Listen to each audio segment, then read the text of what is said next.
Risks often carry a negative connotation with them when we think about risk management. After all, if something's risky, then it's something we probably want to avoid or find a way to eliminate on the project, right? Well, it's also important to remember the old saying that where there's no risk, there's no reward. After all, risks can be both positive and negative in nature. That's because any project uncertainties can be considered a risk. These can include events or conditions that could be either positive or negative in nature. In fact, there are two key types of risks that we're going to discuss, one of which you might not normally think of as a risk at all. That would be positive risks, which more commonly are referred to as opportunities. Negative risks, on the other hand, are sometimes considered just risks from a shorthand perspective, or more appropriately, are called threats. Now, by referring to these as opportunities and threats, we're able to distinguish between the two instead of simply speaking about risks in general, which could be either positive or negative in nature. Now, risks, again, either positive or negative, can arise from a variety of root causes. These project conditions can include the project or the organizational environment.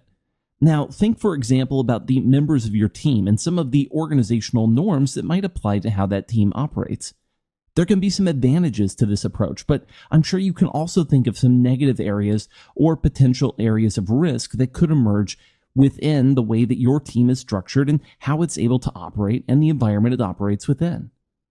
Past that, the maturity of management practices can be another project condition to keep in mind. How well suited are our different processes to the project at hand? Now, if it's something very similar to things we've done in the past, then we probably have a very robust risk management plan already in place, or at least the template for one to be built.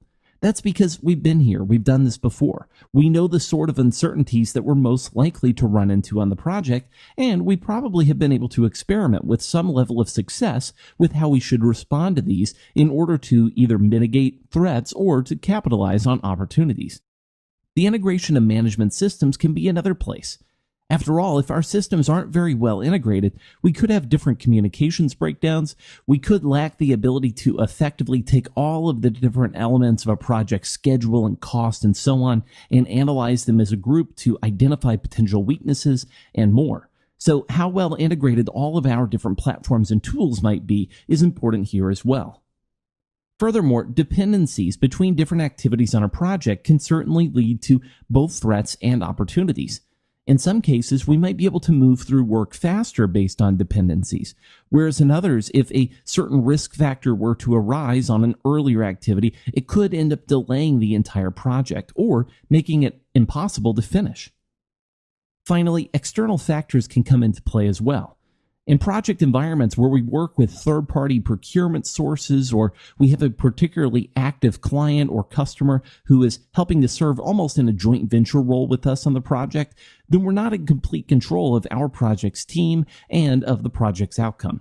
Instead, we're reliant on some outsiders as well, not only outside of the purview of the project manager, him or herself, but also of our organization at large.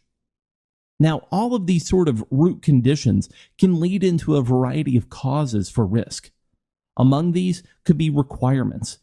After all, we could find ourselves unable to meet requirements, or we could find that requirements may be challenging to meet based on some of the conditions that could exist within our project environment. Additionally, if we don't have great management practices in place, if our systems aren't well integrated, if our environment isn't particularly tight in terms of the way that it operates, we may need to make more assumptions than we would in a project environment where those are not the case. Similarly, different conditions could arise in regards to the dependencies between activities and those sort of external factors that exist.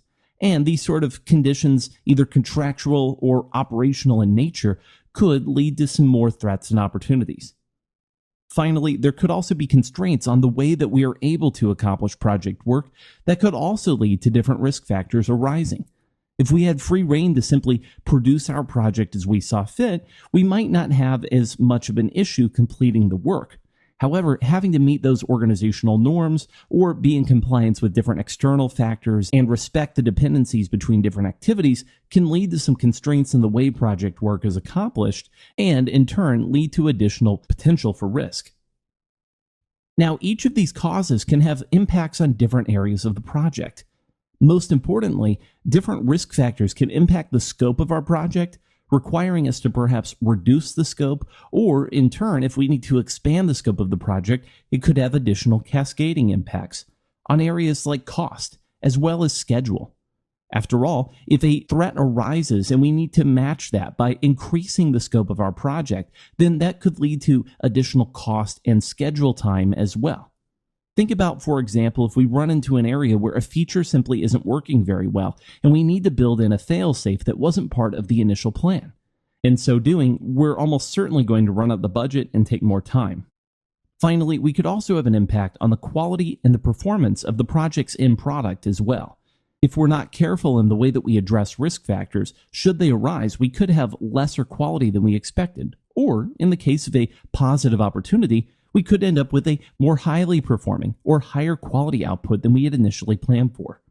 Either of these can be the case. Now, each of these causes is certainly not related only to the impact directly across from it, but rather each of these different causes could lead to impacts in any of these four key areas.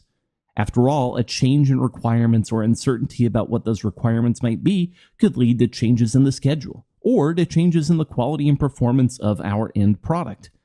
Just the same, if some assumptions we make turn out not to be true, there could have to be different changes made to scope, cost, schedule, or there could be some different ramifications in regards to the quality and performance of our end product as well. Now, when we speak about risks, there are two main types to keep in mind: known and unknown risks. Now, known risks obviously encapsulate those that we already have identified in the project planning, and these are handled with contingency reserves. Now, these are the primary focus of the knowledge area because, after all, it's difficult to plan for risks that you simply don't know about. So our goal is to put as many potential project risks into the known risks category as possible. That's what makes identifying risks very important, because by doing so, we're able to gauge what the probability is that they'll occur, what their impact might be, and develop responses accordingly. For unknown risks, the best thing that we can do is to keep a management reserve that can help us to address these should these arise. However, there's no way to be certain that our management reserves will be sufficient to tackle these unknown risks. And so, again, the impetus is on us to try and make sure that we are as aware of different risk factors as possible and that we can eliminate as many of the potential unknown risks as we can. Now, whether or not we consider a risk to be something that we can accept within the project environment depends on a couple different organizational and stakeholder attributes. First of all is risk appetite. How valuable is the reward compared to the risk that we need to undertake? If it's a negative risk, perhaps the entire project could go up in smoke if we're unable to complete it successfully. Then the reward either needs to be pretty high or the risk needs to be pretty low. After all, if we take a flyer on an experimental project and it doesn't work out, but we've not committed a major amount of organizational resources, that's probably okay. On the other hand, if it's a very, very expensive and time-consuming and resource-heavy project, we want to make sure that it's going to be a success and that the project has a reward that makes it worth undertaking. Second is risk tolerance. What is the amount or the degree of risk that can be withstood, both by the organization and by various stakeholders? Now, we might have a pretty big risk appetite, but once our feet hit the ground and we begin to work on the project, different risks will begin to arise on a regular basis.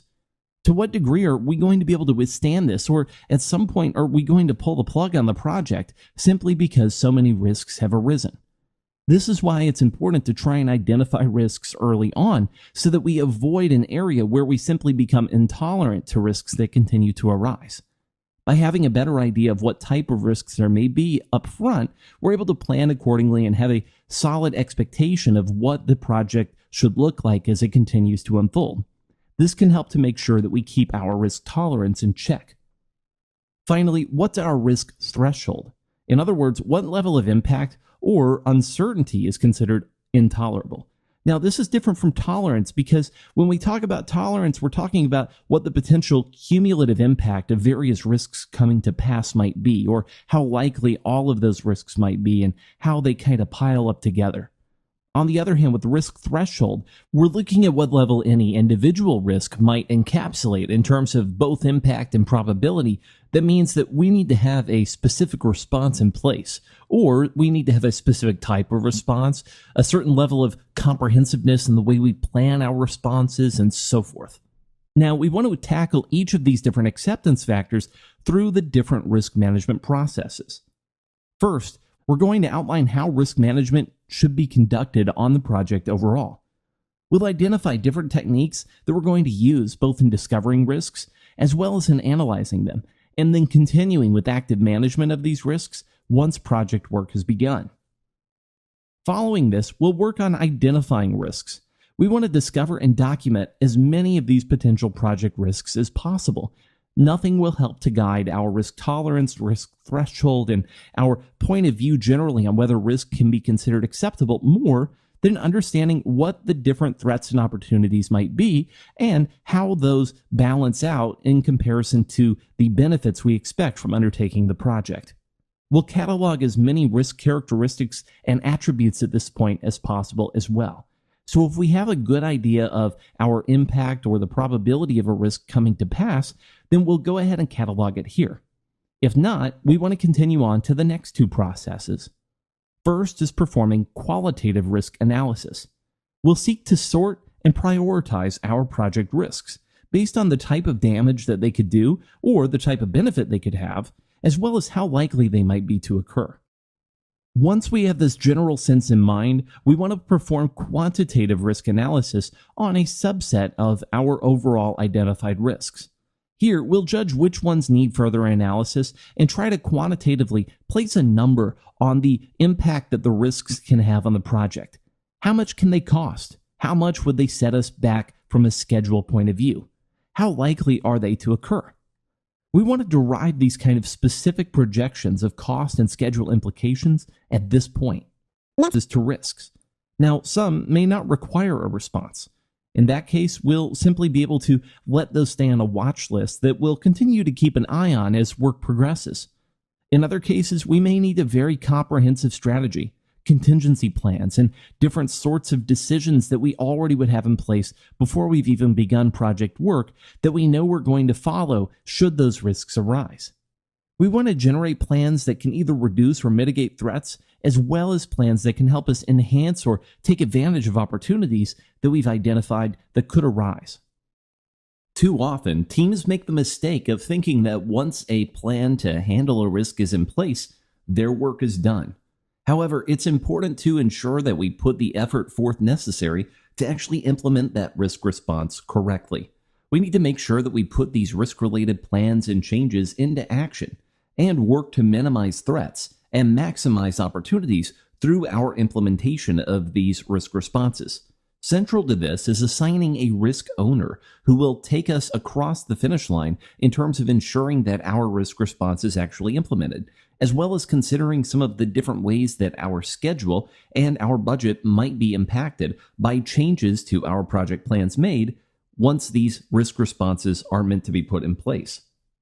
Finally, we should also consider what's going to be necessary to monitor our risks and to track our risk responses. It's also important for us to continue identifying new risks that arise throughout the project, rather than assuming that our work in risk identification is complete once we've completed some early workshops and gotten a broad overview of what risks might face us at the beginning of the project. Furthermore, through monitoring risks, we can gauge the effectiveness of our risk management efforts and how well what plans we've implemented actually align with the risks that they were meant to either combat or solve. If we find that our responses were lacking, this is an opportunity for us to learn the same way we would using other monitoring and controlling processes, and to continue to improve our performance, our planning, and our implementation of plans as project work unfolds.